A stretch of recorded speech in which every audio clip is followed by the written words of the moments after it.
মধ্যপ্রাচ্য জুড়ে নতুন করে বড় ধরনের হামলা চালানোর দাবি করেছে ইরান। রোববার সকালে অঞ্চলটির একাধিক শহরে বিস্ফোরণ ও সাইরেনের শব্দ শোনা যায়। Islamic revolutionary guard corps IRGC জানিয়েছে এটি তাদের ষষ্ঠ দফার অভিযান। তাদের লক্ষ্যবস্তু ছিল ইসরায়েল এবং দেশটিতে অবস্থিত ২৭টি মার্কিন সামরিক ঘাঁটি। ইরানের সংবাদ মাধ্যম তাসনিম নিউজ এজেন্সি ও আন্তর্জাতিক গণমাধ্যম সিএনএন এর বরাতে জানা যায় এই তথ্য।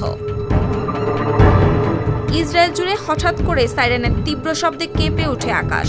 ইসরায়েল ডিফেন্স ফোর্স জানায় ইরান থেকে ছোড়া ক্ষেপণাস্ত্র শনাক্ত করা হয়েছে এবং সঙ্গে সঙ্গে পূর্ণমাত্রায় সক্রিয় করা হয়েছে প্রতিরক্ষা ব্যবস্থা। সেই সংঘাতের রেশ ছড়িয়ে পড়ে উপসাগরীয় অঞ্চলেও। গ্লিটারের টুইন লেমন ও অ্যান্টিব্যাকটেরিয়াল ফর্মুলা বাসনকে চকচকে জীবাণুমুক্ত করে আমাদের দেয় গ্লিটার গ্যারান্টি। দুবাইয়ের বিজনেস বে এলাকায় একের পর এক বিস্ফোরণের শব্দ শোনা যায়। জেবেল আলী বন্দরের আকাশে ধোঁয়ার কুণ্ডলি উঠতে দেখা গেছে। কাতারের দোহা ও বাহরাইনেও জরুরি সতর্ক সংকেত বাজানো হয়। ইরাকের ইরবিল বিমানবন্দরের কাছে আগুন ও ঘন কালো ধোঁয়ার ছবি প্রকাশ্যে আসে, যা পরিস্থিতির ভয়াবহতার ইঙ্গিত দেয়। আইআরজিসি দাবি করেছে ইসরায়েলের তেল নফ বিমান ঘাঁটি এবং তেল আবিবের সামরিক কমপ্লেক্স তাদের সরাসরি লক্ষ্যবস্তু ছিল।